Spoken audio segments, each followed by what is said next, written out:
ladies and gentlemen, sometimes, once again, you just gotta let your inner demons run free.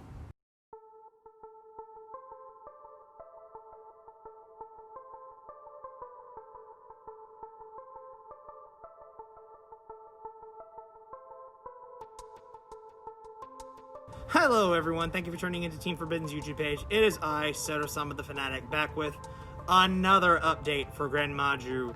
Maju, as I like to call it, or actually, iced Maju. Because we've got a couple of really spicy stuff, including stuff from, the latest set. A really special trap card.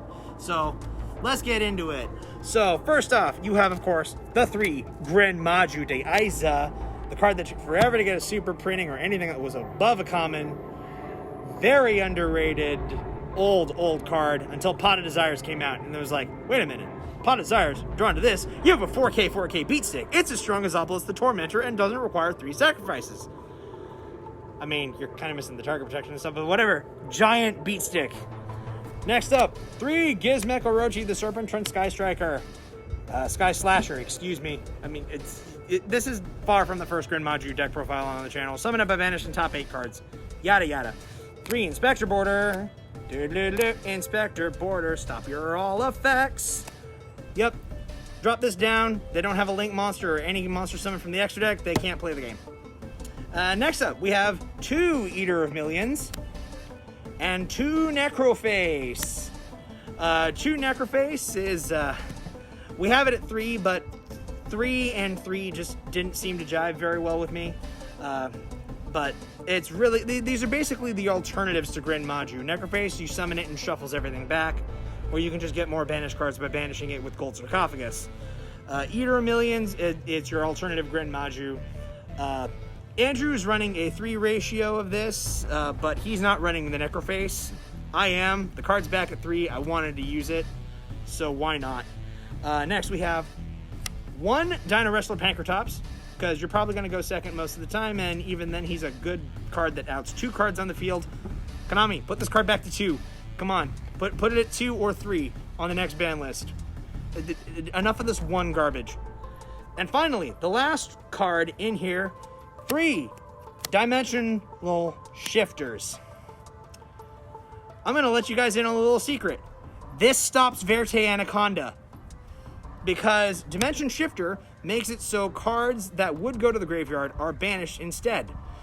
Verte's effect to send the fusion spell to the graveyard, sending it to the graveyard is a cost. If this or any banishing effect is on the field, your opponent cannot Verte Anaconda a Red Eyes Fusion to summon out Dragoon.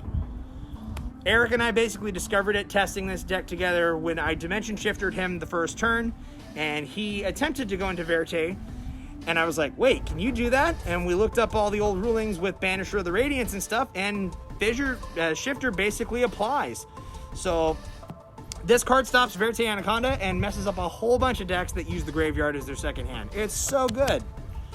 Alright, that's it for the monsters. Next we have 3 Pot of Extravagance, of course, because it's Pot of Extravagance. You really can't run the stun version of the deck without this card. If you're running the danger version of the deck, of course you can't run this card. But if you're running the stun version, you need this card. No substitutions. Speaking of no substitutions, 3 Pot of Duality, because it's Pot of Duality. We can't draw after we use Extravagance, but we can Pot of Duality. You're not always going to have Extravagance, so you have 2 Pot of Desires. The only reason we have 2 here is I don't like running 3. I've never run into the situation where I desires 10 cards and then draw 2 more desires, but I'm not going to chance it. And besides the fact, I don't like banishing all of my entire deck, because this is only 40 cards. Either way, you just need to resolve 1 desires and you're pretty much good.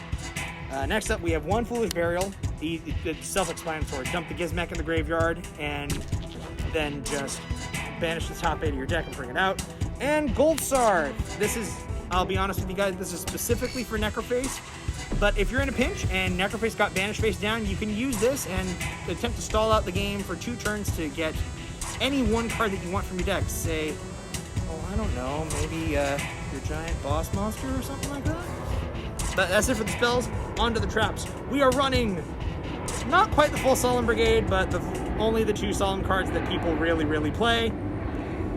3 Judgment, because we can have 3 finally again. 3 Strike, because screw monster effects.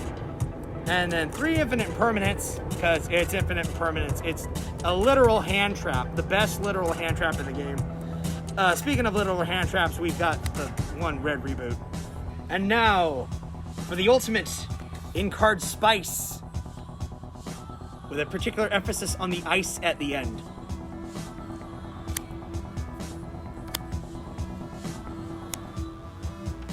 Yes.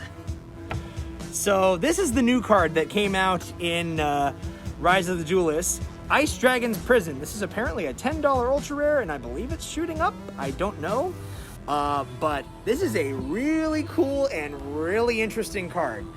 So we should explain it, because it's brand new. So you basically target 1 monster in your opponent's graveyard. You then special summon it to your side of the field, but its effects are negated. Then you can banish 1 monster from both players' fields that have the same type as each other, and you can only activate 1 of it per turn. Fun fact to note, the banishing effect is optional. So you can literally just use this card to steal a monster from your opponent's graveyard. You don't have to banish it, but the banishing it, if you pull it off, it's a plus. It's a very nice plus.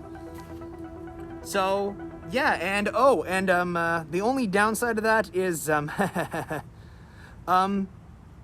there is no downside. You know why? Because it doesn't target. So, see ya, Dragoon! You better negate this or you're gone! So yeah, that's it. That's the main deck, 40 cards. Let's get into, well, there's an extra deck that we never really go into because it's extravagance, but obligatory Ultimate Falcon, unaffected by everything. Obligatory Crystal Wing, because some decks just don't, they just can't handle not having their monster effects. Obligatory Beals of the Diabolic Dragons, because it's Beals. If True Draco is still a thing and they don't have the skill drain out, this literally stops them, because they can't get over it. 1 Blue Eyes Alternative Ultimate Dragon. It was either this or First Dark Lord, and I don't run any fairies, and really, it's me. You should know me by now. Naturia Extrio, this is why you are not seeing the Naturia Beast there, because we've got this guy. Last Warrior from Another Planet, because it stops your opponent from summoning anything. Millennium Eyes and 1,000 Eyes as well, to just basically steal your opponent's stuff. Into the Link monsters, we have a Boral Sword and a Boral Load, as well as a Topologic Bomber Dragon. For Link 3s, we've got the Fortress Megaclops. This one is in here because apparently if you summon this against Adamantipator, they don't have an out to it, and they can't get over a 4K body. So yeah, there's that. Topologic Trisbana, the only Link monster that you probably will go into in this deck, Link Karibo, and that's just linking off Eater of Millions. I should probably have the Relinquish Anima in here, but I don't know where my other copies are. I know I've got 3 of them, but 2 of them are in other decks. And the only generic Link 2 we run, come on guys, Gren Maju, get it under this arrow, like 4,000 plus with piercing. I think that'll probably end the game really, really quick. Alright, that's it for the extra deck, all 15. Into the side deck, 3 Thunder King Ryos. If you find that your opponent is really hindered more by searching rather than, monster effects, you just trade out the Inspector Borders for the Thunder King Ryos, and you're pretty much good to go. Nice old card, one of my favorite cards back in the day. 3 Cosmic Cyclone, because you just got to deal with back row somehow. 2 Blizzard, another card from Rise of the Duelist. It's a new card, so we should explain this one. This one basically it's an additional out to Mystic Mine, which, Konami, please ban it on September 1st. Please ban that card. Get it the hell out of the game. It does not deserve to exist. Oh yeah, number 5. I forgot about that one. Anyway, target a face-up spell that your opponent controls, and this turn you negate the activated effects of that card, and all spells on the field with the same original name.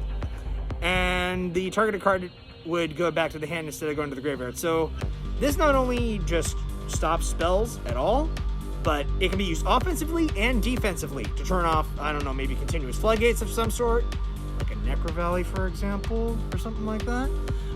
Or it can also be used defensively as well. You just set this upon it. All right, I activate Lightning Storm. Okay, Blizzard. Target Lightning Storm. Sup. Back to the hand. 2 Waking the Dragons, because it's Waking the Dragons. The entire extra deck is Waking the Dragon targets. If you're not running the Super Poly, you're running this. And finally, 2 Crackdowns. That they are now finally in a rarity higher than Super. You probably can't see it very well on the camera, but these are the new Prismatic Secret Rares of it. And finally, for the last one, we have 3 not so evenly matched. So there we go. Gren Maju de Aiza, or as I like to call it, Iced Necro Maju. Because this card is stupid. Anyways, like, comment, subscribe, wear your masks, stay safe if you go out in public, and we will catch you guys later.